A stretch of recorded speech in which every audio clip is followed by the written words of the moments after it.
Shavua Tov Rabotai, we are continuing with our Mishna Yomi, Masechet Megillah. We are up to Perek Gimel Mishnah Bet. Today's Mishnah should be Leilun Nishmat Neria ben Svetlana Aranbayev Eliyahu ben Burcha Israelov Menuchatam began Eden Amen and Leavdei ben Chaim Lechaim v'Refuah Shnemav Daniel Shalom ben Rosa B'toch Shach Chulei Israel. The Mishnah begins and Mochin Bet HaKnesset Ela Al Tanai Shim Yirtzu Yachziruhu. A synagogue may not be sold except on condition that if the seller wishes, they can buy it back. It is disrespectful to sell a synagogue without this condition because the sellers would give the impression that it has no value to them other than its monetary worth. Div Rabbi Meir, these are the words of Rabbi Meir. Now, if the seller insists on the right to buy the synagogue back, they show that they value it and that they sold it only because they had no other option. And this condition of sale must be made even when the synagogue is sold to another congregation that will continue using it as a house of prayer, because otherwise the very act of selling a synagogue is disrespectful. These are the words of Rabbi Meir.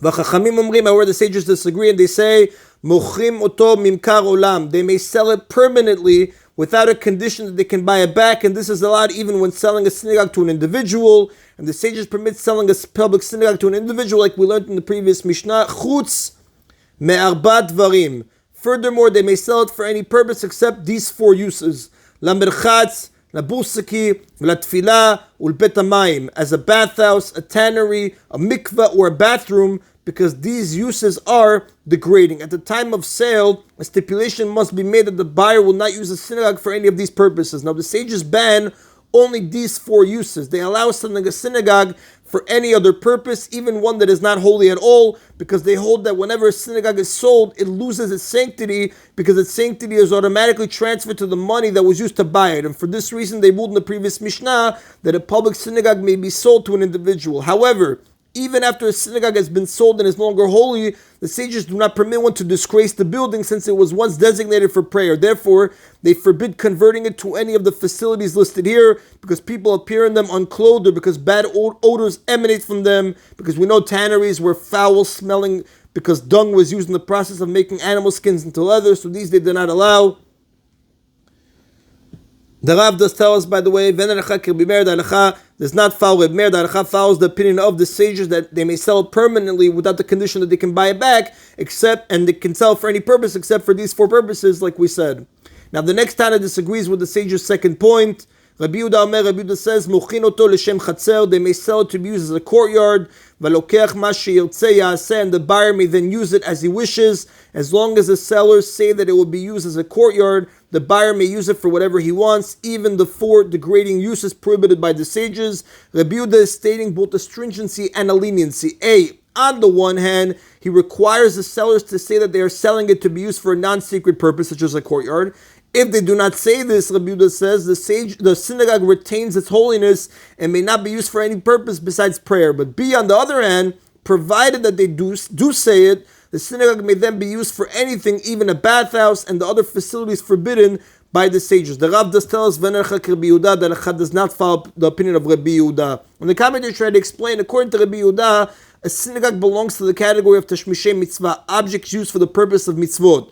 The rule for such objects is that they are holy only during the time they are being used to perform a mitzvah, or when they are at least intended to be used for a mitzvah. Once the mitzvah is over, they lose their sanctity. So in this respect, objects used for the performance of mitzvah differ from inherently sacred objects such as Torah scrolls, which remain holy even after one no longer intends to use them. So Rabbi Yehuda rules that if a synagogue is sold for ordinary use, such as a courtyard, it loses its holiness. And since it is no longer holy, it may be used for anything. And in Rabbi Yehuda's view, this includes even the four degrading uses banned by the sages. However, if the sellers do not say that they are selling the synagogue to be used for a non-sacred purpose, such as a courtyard, it retains its holiness, and therefore it would be forbidden to be used for any purpose besides for prayer. Now, in the previous Mishnah, therefore, Rabbi Yehuda forbade selling a communal synagogue to be used by an individual as a private place of prayer, since it is still designated as a place of prayer and will continue to be used for the mitzvah.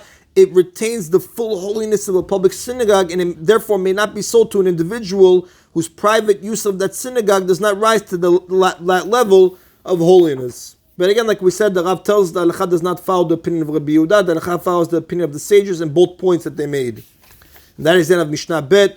Mishnah Gimel continues. Rabbi Yehuda now teaches the laws of a synagogue that was not sold but fell into ruin. Vodamar Rabbi Yehuda. Additionally, Rabbi Yehuda said, Bet Knesset Shechrav and Maspidim B'tocho, a synagogue that fell into ruin retains its sanctity, like we explained in the previous Mishnah. Rabbi Yehuda considers a synagogue to retain its holiness as long as it's still designated for its mitzvah, and even a ruined synagogue may yet return to its use as a house of prayer. Therefore, according to Rabbi Yehuda, it is still holy, and so we may not eulogize ordinary people in it. But the Gemara does point out on page 28b Masechet Megillah, one is allowed to eulogize a Torah scholar in a synagogue. We're only referring to eulogizing ordinary people in it. Then mafshilim b'tocho chavalim, then polshin letocho mitzudot. We may not twist ropes or spread nets in it. Now, we may not do any type of work in a ruined synagogue. The Rav explains the Mishnah shows the examples of twisting ropes and spreading out nets because a synagogue has the large open space needed for such work, but it is asur, it is forbidden. Then shotchin al gago perot. We may not spread out fruit on its roof to dry.